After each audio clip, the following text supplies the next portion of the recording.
filling up has become a lot more expensive. 53% say grocery prices are a major stress. It feels like everything costs more now, like groceries, gas, eating out. And Chipotle, the popular Mexican-American fast casual chain, is no exception to the inflationary price hikes, but with one big difference.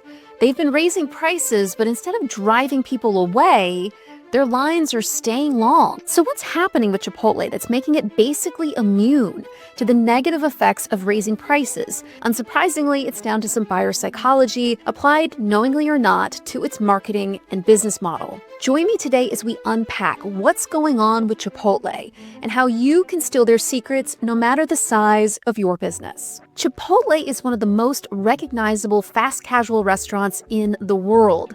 They serve customizable burritos and bowls, tacos and salads, all built right in front of you with fresh ingredients that they say very proudly are responsibly sourced.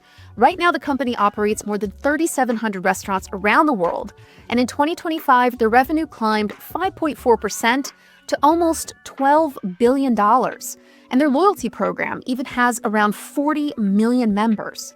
But here's the thing. Plenty of other restaurants offer fresh food. Plenty of restaurants have apps and online ordering. And yet none of them have the same pricing power that Chipotle does. None of them raise prices as confidently with as little customer pushback. So freshness and convenience might be part of the story, but they're not the whole story. Something deeper is shaping how customers see value when they walk into a Chipotle. And to find it, we have to go beyond the menu and into how our brains actually process price. The first pricing psychology force that's helping Chipotle win is something called the anchoring effect. Now, I talked about this effect a lot in my best-selling book, Choice Hacking: How to Use Psychology and Behavioral Science to Create an Experience That Sings, which, by the way, you can get a free digital copy of at the link in the description. Anchoring is one of the most well-studied ideas in buyer psychology and behavioral science, and it works a little something like this. The first number you see in any situation becomes your reference point. Every number after that gets subconsciously compared to it. When Chipotle first started growing, a burrito bowl might have cost you $7 or $8. That became the anchor. Your brain filed that away as the normal price for a Chipotle meal. Now, when the price creeps up to $10 or $11, then $12, every small increase feels even smaller compared to your new anchor.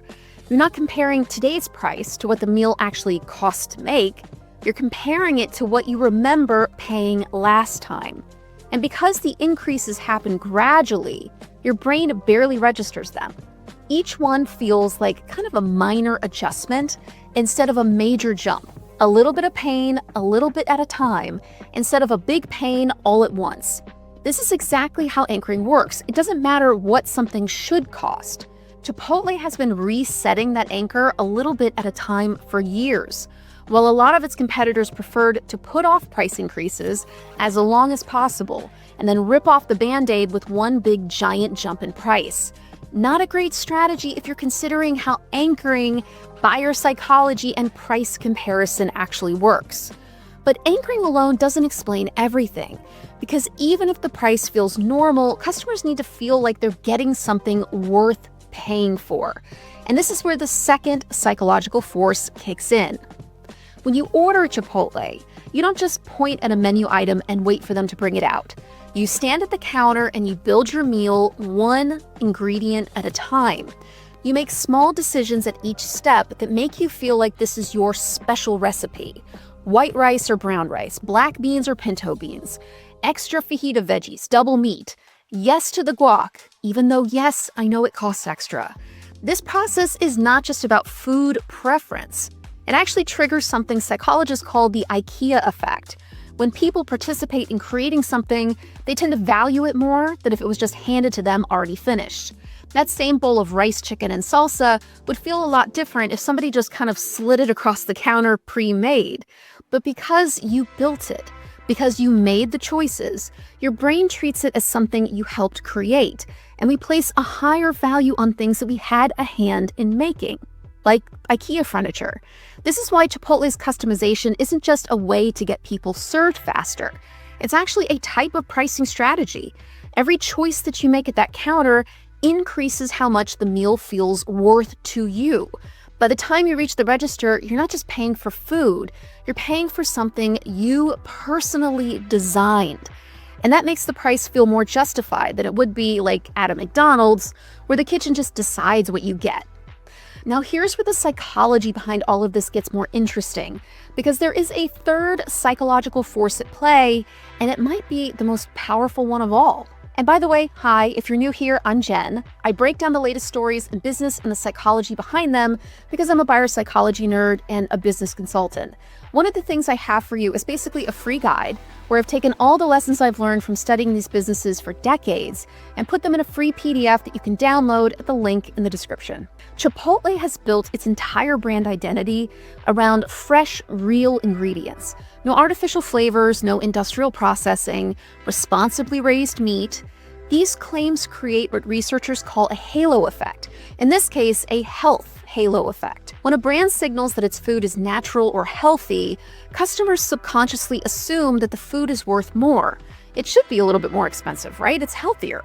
That halo of health and quality doesn't just change how the food tastes in your brain, it changes how you evaluate the price. Studies have shown that people consistently rate meals as more valuable when they believe the ingredients are fresh and responsibly sourced, even when the actual ingredients are nearly identical to a cheaper option. This is why Chipotle can charge $12, $13, or $14 for a bowl of rice, beans, and protein, and customers walk away feeling like they got a fair deal. The fresh ingredients don't just feed you, they give your brain permission to accept the price. And these three forces don't just work in isolation. They stack on top of each other. Anchoring makes the price increase feel normal, customization makes the meal feel personally valuable, and the health halo makes the whole experience feel worth it. Together, they create a psychological environment where customers don't just tolerate higher prices, they don't really question them. You can see this playing out in their numbers. Even as Chipotle raised prices, their short visit traffic, meaning customers who come in and grab their food and leave quickly, reached 42.2% of total traffic in 2025. And that's not the behavior of customers who feel ripped off. That's the behavior of people who see Chipotle as a routine, a habit, a default choice. These aren't the people who keep coming back despite the prices. They're the people who have an internalized version of value that makes the price hikes feel okay in comparison to Chipotle's competitors, whose high prices and lower quality feels like a ripoff. Which leads us to a really interesting lesson that businesses of all sizes can use, not just to raise their prices, but to create a business that people keep buying from again and again. But before we get into that, my analytics tell me that only 4% of the people watching this video are subscribed to this channel. I'm trying to hit 25,000 subscribers this year, so I would be super grateful if you could take less than 3 seconds to drop a like on the video and subscribe. Thank you so much. I really appreciate it, and it makes a big difference to the channel. So if we zoom out from the burrito bowls, what is the real lesson here? Chipotle isn't just selling food. It's selling a feeling of value, and it controls that feeling through its entire customer experience. The anchoring, the customization, the health halo, these aren't accidents. They're the context of how their customers experience price and price hikes. Most businesses think pricing power, so the ability to raise prices and not scare off buyers comes from having a better product or a lower cost. But what Chipotle shows us is that pricing power actually comes from shaping how people feel about what they're paying for. Prices are only about 5% math and 95% psychology. People don't judge prices logically. They kind of feel their way into it. They filter it through what the brand represents, how it feels to shop there, and what eating at Chipotle says to themselves and others about what is important to them. And when you use buyer psychology to consciously design these things, you can charge more without losing the people who love you.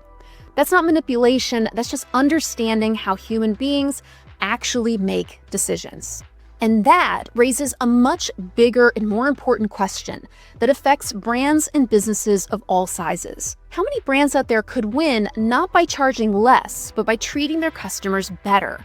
And how many are losing customers not because their prices are too high, but because they never gave people a reason to feel like the price was worth it in the first place? If you enjoyed this video, check out this one next because YouTube thinks you're gonna love that one too.